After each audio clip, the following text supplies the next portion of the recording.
Mike, take it away. Let's get started. Thank you very much. Today I want to talk to you about the economic development side of the university. Economic development really means a lot of different things to different people. But what I'm going to talk to you about today, and so you can get your arms around it, is technology-based economic development, or TBED is more like they say for the acronym. And technology-based economic development, how do you know when you see it, actually?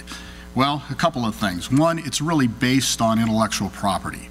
So technology-based economic development has an intellectual property, or IP, kind of component to it that's very large. Maybe 90% of the company, the worth of it, sits in intellectual property. On the other hand, the markets are usually not well known when a person starts out. So marketing itself and discovering those markets and tailoring the intellectual property to those markets a lot of times has a lot to do with the success of the company. So when we talk about the missions of the university, of teaching, research, service, and economic development, the economic development side is really this technology-based economic development. So I think that helps orient you, and you can then see it when it's coming to you. These are the types of things that allow us to create innovations, they allow us to create jobs, and they create companies. And if I can move forward, there we go. To help clarify this picture, last year I introduced to you what I consider to be some of the drivers of economic development, and so that we could actually talk about things like investment, innovation, and infrastructure. This year I'm going to introduce another concept, and that's the impact. That's always been thought of in the past as being, part of that, but we never really formally just said, here's the last I, you might say, of the 4 I's here. And so these 3 I's, the beginning, the investment, innovation, and infrastructure, they're kind of like legs on a stool. And if any of those get not supported, the stool becomes shaky, and we're not able to support a structure then of economic development that will create jobs and that will create opportunities for us. And every time you hear, well, how come things aren't moving fast enough through the university, you always want to ask yourself, which one of those 3 is really not happening? Is it not getting the right investment from the state? Is it not getting the right programs put together so that the faculty know where to go with these innovations and know how to get them to the marketplace? So each of those things becomes a critical driver for economic development. If you want to see we're going to talk a little bit about pathway today. On the second page, you should have gotten the annual report handed out to you. It's on your desk. You might go to the second page and you'll see what's called the economic development pathway. And this annual report is filled with lots of information, and I'm not going to go through it line by line. Instead, I want to talk a little bit more about just what the impact is that we have, and especially the impact on a faculty member. So what I would like you to do right now is just consider yourselves to be that faculty member who's just come to the university. You've gotten a PhD, you might have gone through a postdoc program, you're on a tenure track, you've come to one of our campuses, and now you're looking for moving your career ahead. How does that career and how does the pipeline career for commercialization, how do they interact together? And just some of those things that are in this annual report, let's talk about how they impact that faculty member. First of all, when you come, you need space. You need equipment, and you're going to need some startup funds. Now, as we know, there hasn't been a whole lot of space building, you might say, over the last few years. So people are crammed into labs, etc. You may have to share equipment because you don't have a research program going yet. And startup funds, which have come usually through appropriations that have normally been saved. These investments from the deans, the chairs, and things like that in the departments, they've been many times set aside so that they could bring in one of those top researchers. But guess what? As things are cut at the state level, sometimes those monies are actually used to balance the budget. So now what are you going to do? If you're that young faculty member, you either say, gosh, maybe I should have gone somewhere else. Should I wait till next year? Maybe they'll be there next year. Or another thing you can do is you can turn to the research board. And that's documented in here. Our research board last year were awarded 96 different projects. It's many times that money is considered to be the startup package for these faculty members. It gets their career started. So that's the kind of impact that this program has on faculty right away. It many times is their first dip in the pool, you might say. Those projects total $2.6 million. We could have given twice as many of them, and yet we're still only probably giving 20% of them awards at any one time. Fortunately, they can come back the next year, and a lot of times on the second time through, we are able to fund them. But my point is that this is something that, since its inception, has given out $54 million of startup funds to these faculty members to get them going. An interesting note here, since I've been on board, every year I ask the faculty members that come on board, the research board, and these are all full professors now, how many of you had research board funding when you started? Unanimously, all of them. So what does that tell you? That something like this actually becomes a method of retention. These people have stayed the course from being assistant professors to full professors. Now we're paying back some of that by serving on the research board. We look at hundreds of proposals, okay, twice a year kind of announcement, and yet they didn't leave, they stayed. Even though, and as you heard yesterday, I think it was Don, that mentioned that we ought to, make sure we preserve our faculty. It's the most valuable thing we have in the institution. And this is one of the ways we help them move along. And it's the first step in that pipeline, even the commercialization pipeline, because now they get an opportunity to apply for NIH, NSF funding, things like that. So now they move into the second phase, and that's kind of the innovation phase, because now we're taking an idea that they had when they came, we're seeding them with some money, it's allowing them to get a bigger pile of money so they can reduce that to practice. Once they reduce it to practice, now they've entered another phase. And that phase is where they disclose to the university, I think this might have some commercial use. They work with the technology transfer people. Technology transfer people find markets for them. They turn around and then make a big decision in their career. Am I going to continue down the road of getting NIH funding, et cetera, and just turn this over? Or on the other hand, am I going to turn around and am I going to start a company? Over the last few years, we started 23 of those companies with faculty. This is a high number, actually, because you don't want all of them doing it, right? And they're all not driven to actually do this. But for those that are, we provide that mechanism, and we provide the technology help that they need in order to do that. I think it's interesting when we look at NIH funding, which is now down to about 20, I'll just use that as an example, 20% of the applications that go in. And we're actually continually to increase every year the share of that we get. It's remarkable, actually, in the face of restrained capacity that we have in our labs and our supplies and things like that. So when we look at this, overall, the innovation side of things, one of the things to keep in mind here too is that the universities are looked at now for innovation. A lot of the national labs, as well as, not national, but the industrial labs have closed down. If we go back about 20 years, and you look at the statistics that Research and Development magazine have put out, 90% of the innovations came from industry that became products on the market. Today, 90% of them come from universities.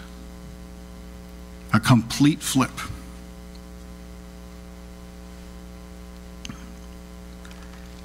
The innovations that our faculty put together resulted in 157 disclosures, which were received by technology transfer offices across the entire system last year.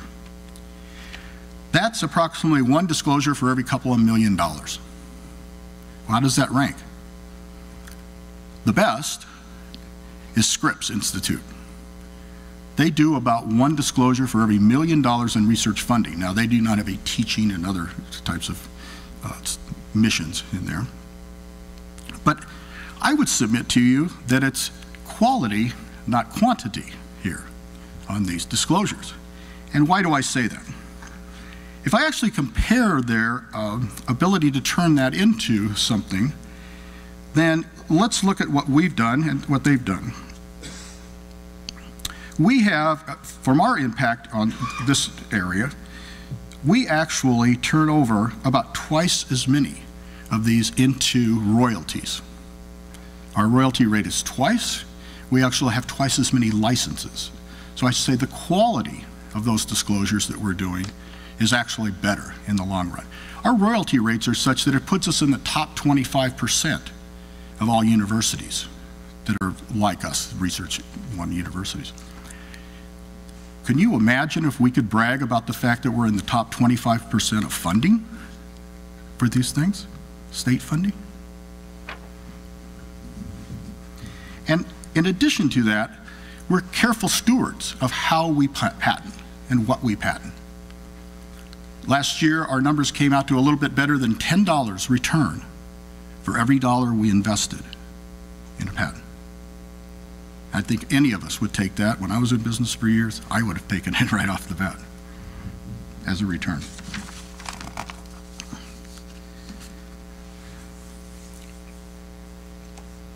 Now our faculty member, the faculty member, has moved along, and he's decided he wants to start the company, and he wants to be involved in it. He goes to one of our incubators. He gets a spot in that incubator. He can apply for funds like EIP, the Enterprise Investment Program. We're getting ready to, in fact, award 2 of those this year, and it'll be about a $600K investment in those. But the interesting thing about it is those investments are also parlayed with the state as well as private investment. So when we did our evaluations, we brought in experts from around the country to be a part of the evaluation panels. These were friends that were in seed and venture capital investing all around the country. These 2 proposals out of 16 were unanimous, and everybody actually clamoring to actually help invest in them. So we're going to get these people off to a great start, okay? We've spent a lot more time than we thought in the EIP program because we've done a lot of mentoring to make them, or to improve their ability for them to be successful. Well, as we move along the line, this faculty member eventually can build a building, you might say, in one of our research parks. No longer is just occupying an incubator. And you might ask yourselves, you know, has this happened? And the answer to that is sure, it has actually. You can look at people like Del Day out at Rolla is a perfect example of it, okay? Bill James is another one from down there. Closer to home here in Columbia and stuff, we have a couple of John Viator, one of the people who's now looking at EIP funds as well as Centennial Investor, these outside seed groups. These are all university byproducts of the intellectual property development that's done through this pipeline.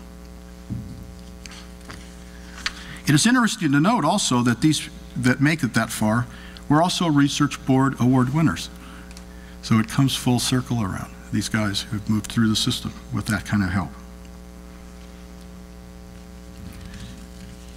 One of the things that impact that I think is important and that we're starting to track now, and that is assets under management.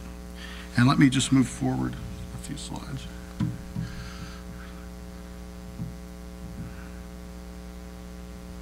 If we look at that, what we see is our own investments of about $7 million that we're putting into the system. And these investments are coming out of sources that are outside the general revenue sources, okay?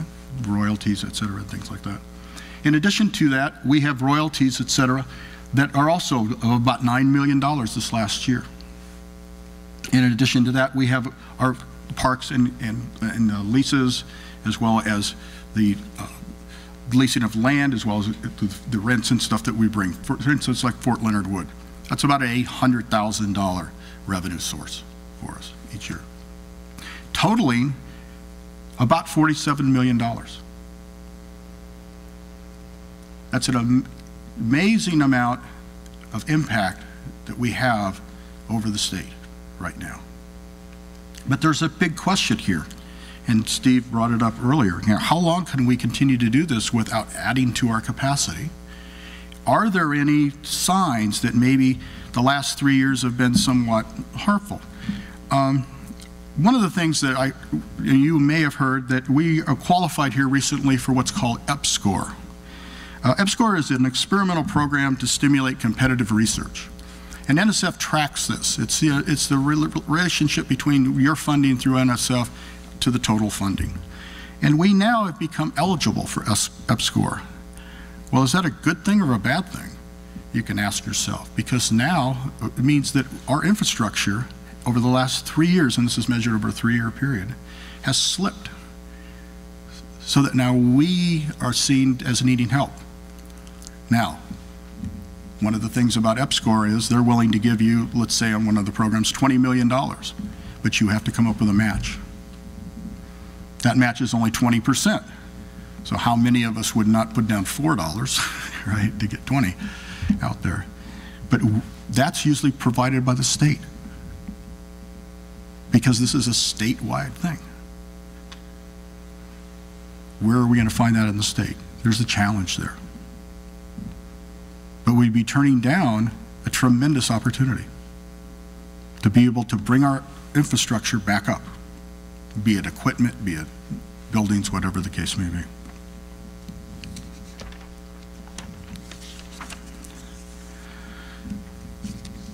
We're really talking about investing in Missouri. This is not just a slogan. We're actually doing it. We're actually bringing jobs. We're creating, as you heard, the Plant Sciences Center in Mexico, Missouri, already staffed up. They're already recruiting people in Columbia. They're creating another company that will be actually in our incubator.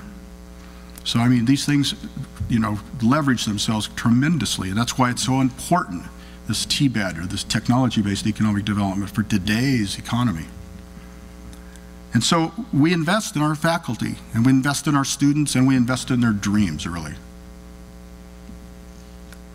And it's that kind of partnership that's going to advance Missouri down the economic development pathway, creating jobs and an improved standard of living for all of us. But it's a big challenge, and we have to move forward with it. We need to keep supporting the investment side of things, the infrastructure side of things, and our faculty will do the innovation side. They've shown that. I want to thank you.